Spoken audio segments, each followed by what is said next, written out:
Hello, and welcome to this episode of Deep Life Talk with Guru Grok.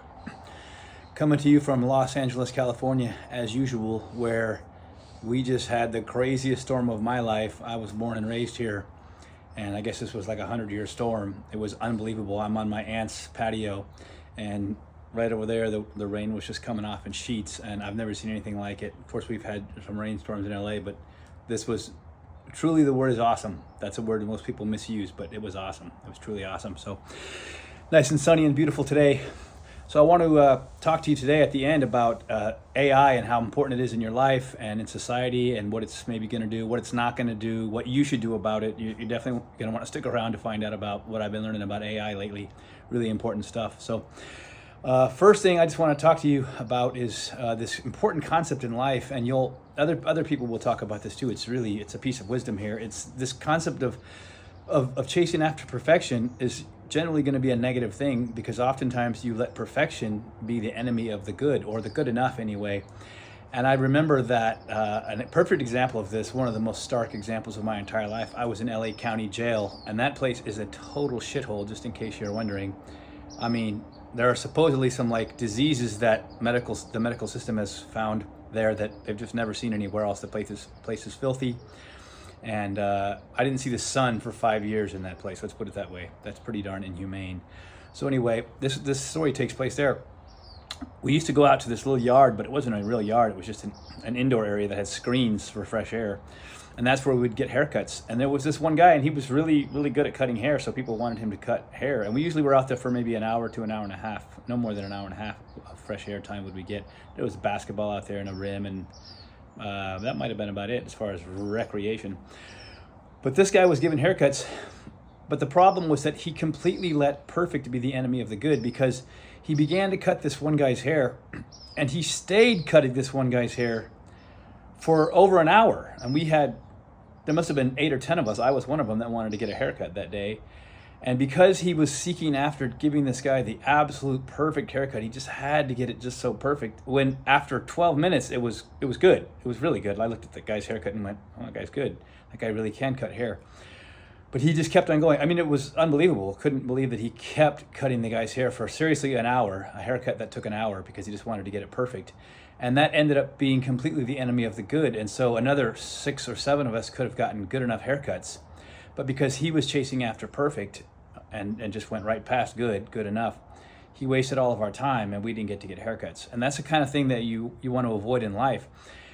It also applies to, for example, blogging is one of my businesses that I'm starting up. And I'm realizing that just to get a good enough post up is the way to start working on SEO and some other things, and trying to direct traffic, and trying to get on-page SEO and other things balanced and right about my site, image creation and things like that, rather than worrying about writing some perfect text, which could take me a day, instead of getting something up that I could write in an hour and a half or 2. So you definitely don't want to let perfect be the enemy of good, because then you'll just never get anything done. You'll never be able to reach any kind of efficiency in your life and get good things done, whether you're starting a business, whether you're doing your training or your studies. Don't let perfect be the enemy of the good. Important lesson, important thought for you. Next thing is, I just want to talk to you about the value of exploring your pain. And I'm dealing with this very particularly and very personally right now.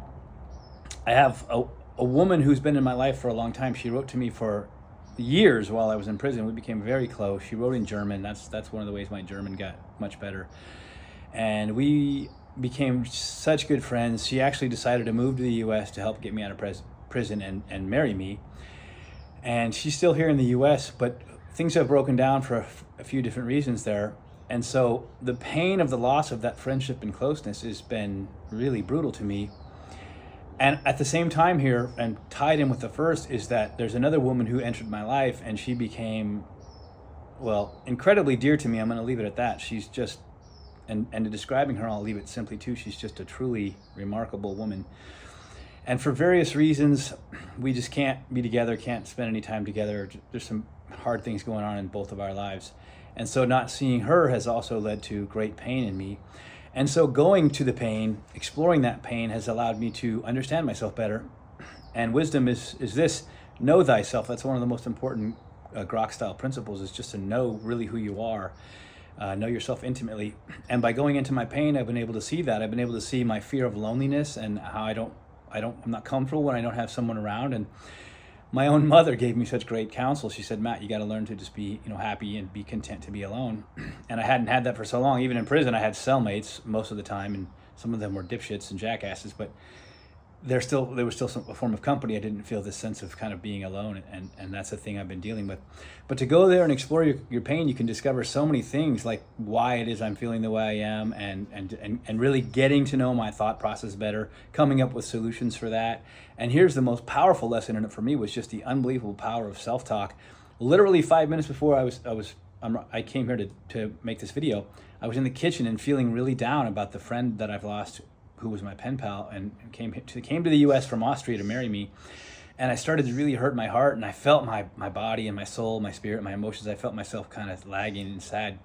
And then I said to myself, Matt, make good things happen. And that's it. It just took a few words, a few affirmations there. And I said to myself, go make a good video. And here I am now with my energy back. And so the power of your own self-talk, the power of the human mind, and that's why another Grok style principle is that mindset is everything, is a thing you'll learn when you go to explore your pain, whether it's physical pain too. I used to have this horrible knee pain that, of course, I fixed with my fasting and ketogenic diet. My fasting plan keeps me young and strong and with low inflammation, so my arthritis issues are next to nothing now.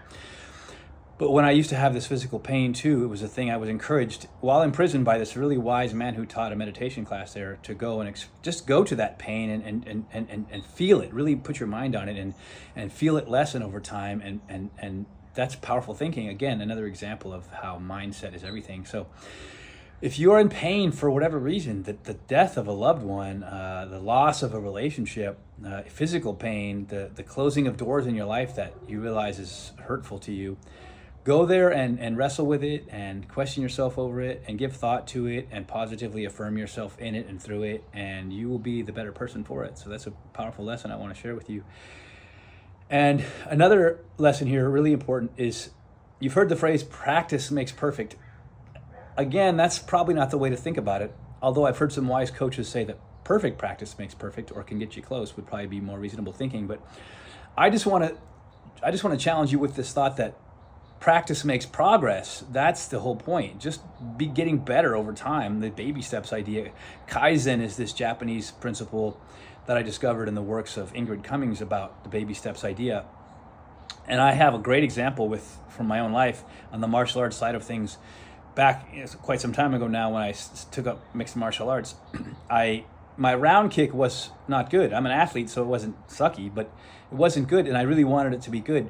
And a couple things were in my way, was not having the form down, the way that kick with the open hips is supposed to be thrown, and the fact that it freaking hurts when you kick the heavy bag with your bare shin.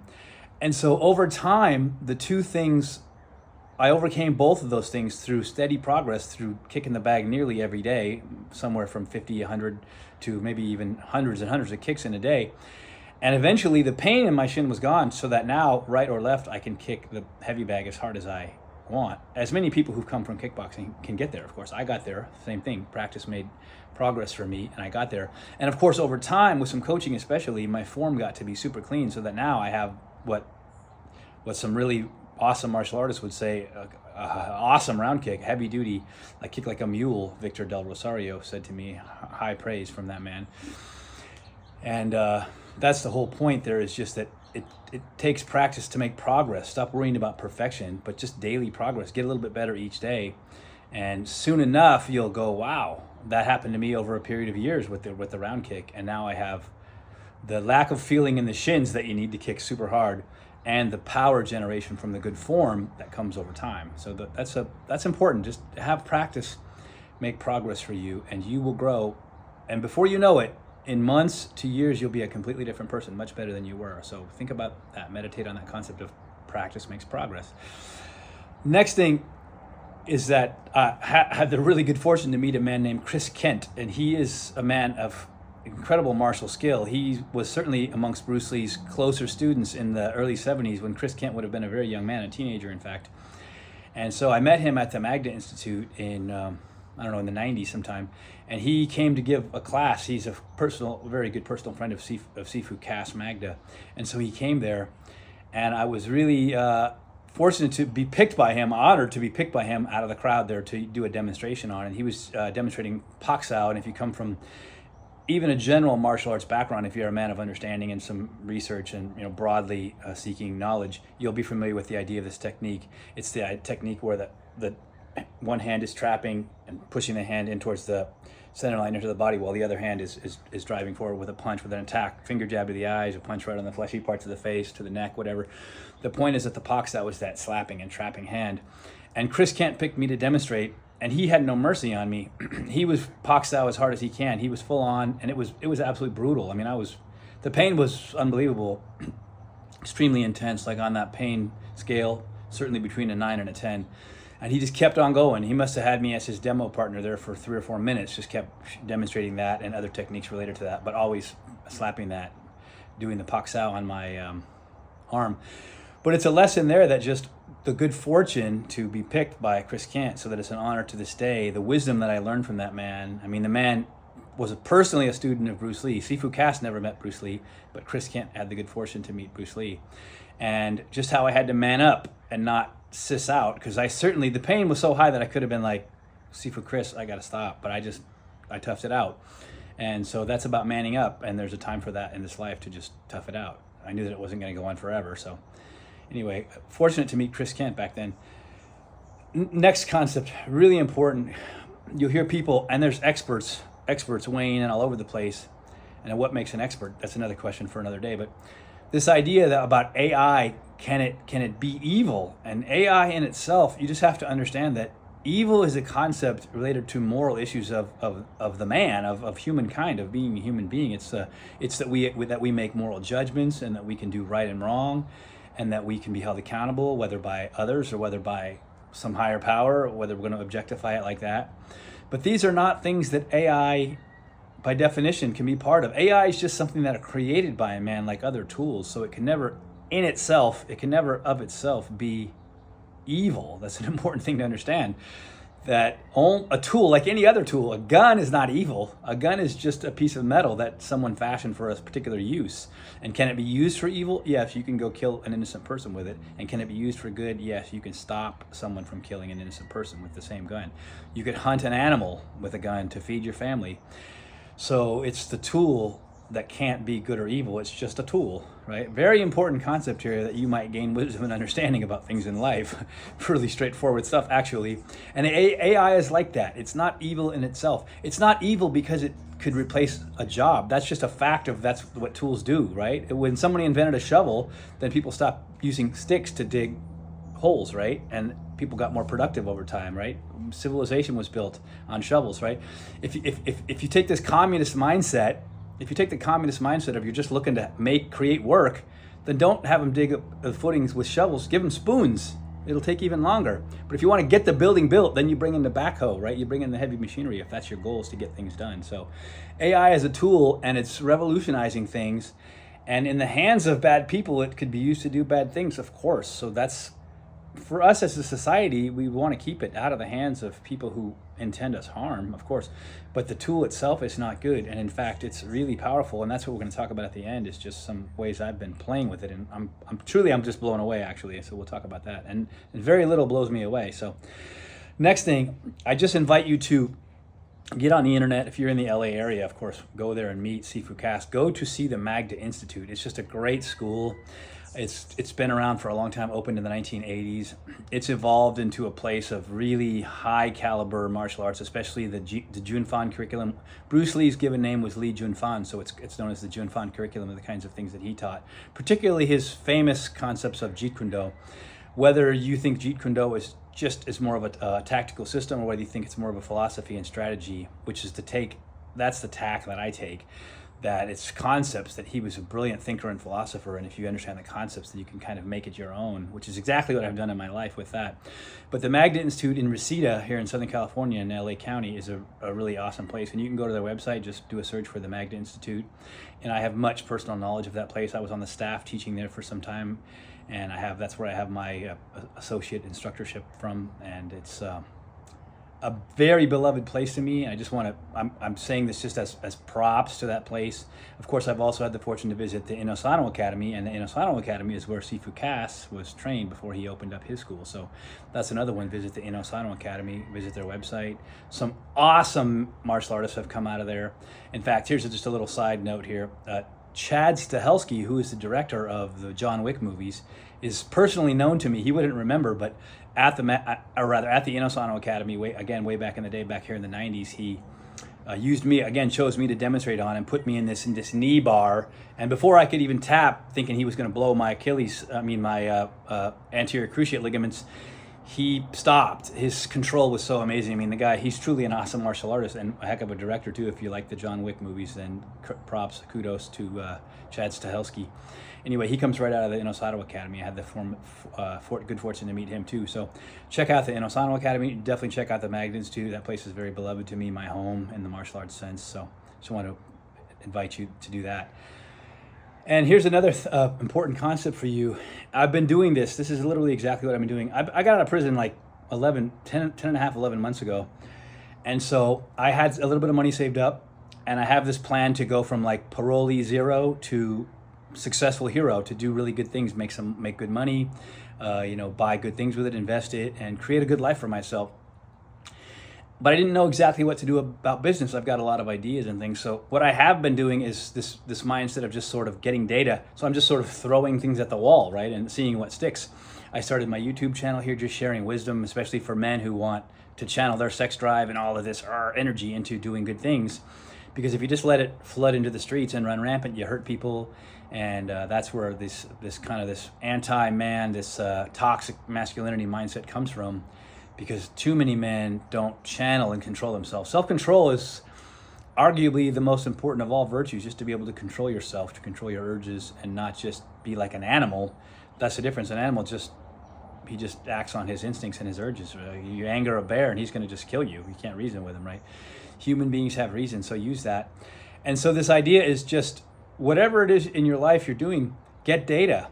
Start trying things. Let's say you're not even sure about your niche. I would recommend that if you're going to blog, which is a great idea, that you don't even get too settled on your niche. You allow yourself some pivot room there and start placing some things, some articles and some blog posts, and figuring out your niche over time and finding out what resonates with people, what resonates in you, and find out whether that resonates in other people, and then you start finding your niche and your audience.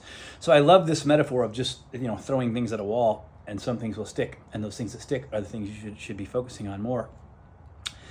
Get that, use that as data. If you live a sort of data-directed life and have sort of a data-directed business, you're only going to increase the profits to you as a person, increase the profits to your business. Very kind of straightforward stuff, but stuff to think about and stuff to make sure you're incorporating in your life. That's wisdom, to incorporate it into your life. So, and this last thing I wanted to get to, of course, was just to talk a little bit about AI here. And the popular thing right now is everybody's interacting with is the chat bot. A perfect example is Chat GPT, and that's the one I'm the most familiar with by far.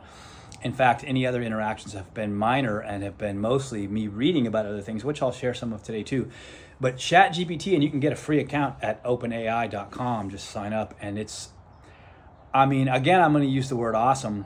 Elon Musk himself is quoted as saying, he said, it's scary good.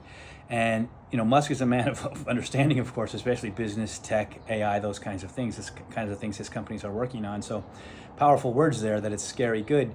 And I would just have to concur that in my interactions with it, it's truly wow. I've been saying wow a lot, and certainly having fun with it too. And you can use it just to have fun. You can have it tell you fart jokes.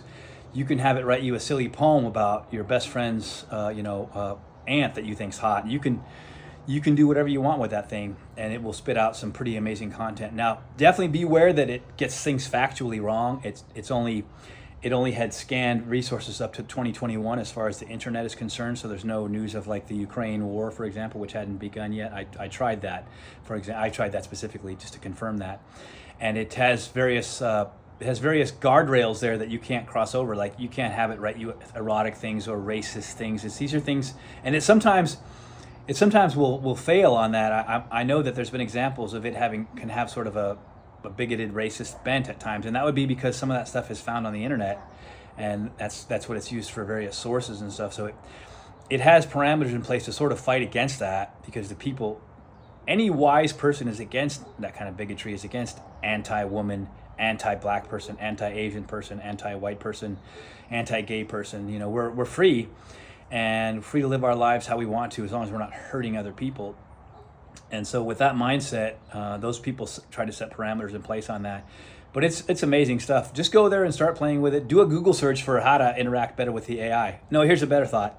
Ask the AI how to interact better with it. I've done that numerous times, and it has spit out I think it spit out 7 or 8 fabulous ideas on how to prompt it better. And that brings me to another thing here. There's a new job description here, new genre of opportunity and work, and that is being called prompt engineering. And with my own eyes, just 1 hour ago, I saw, because I had just heard, but I actually saw the ad offering a salary up to $335,000 a year for prompt engineering.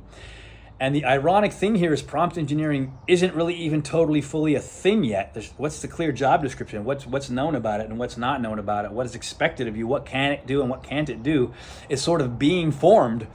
And so you could probably take this opportunity and learn prompt engineering in 6 months of really, really diligent study, and be what would be called, at least relatively, an expert, a pretty darn good person with that, with excellence, who knows how to use that, how to prompt these things, and get a job paying big bucks. You could be 20 right now, you're in college.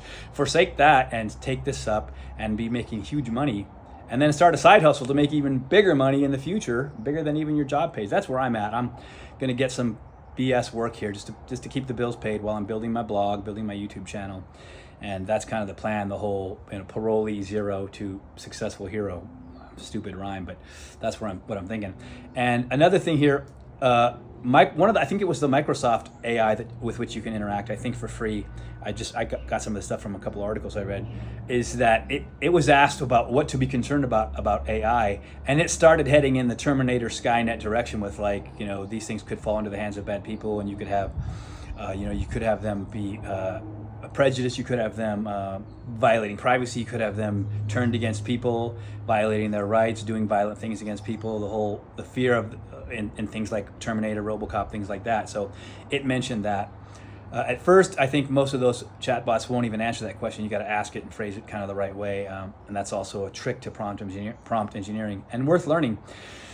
So AI is game-changing stuff. Just as the internet turned the world upside down in the last few decades, AI is going to do the same kind of thing. There are going to be new jobs created and old jobs that are gone, and so you want to, at minimum, familiarize yourself with this stuff so you can know how it's likely to affect your life, and look for opportunities to profit from it and make your life much better.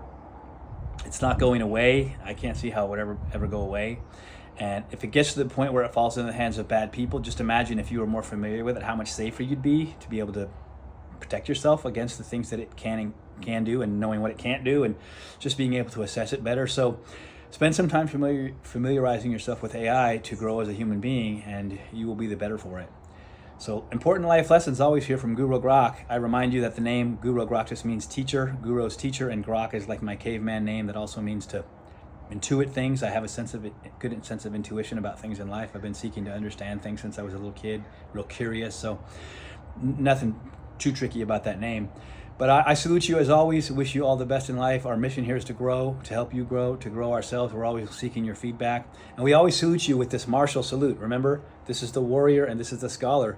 Be both together. And you cover the warrior with the scholar because you always try to reason through your problems first.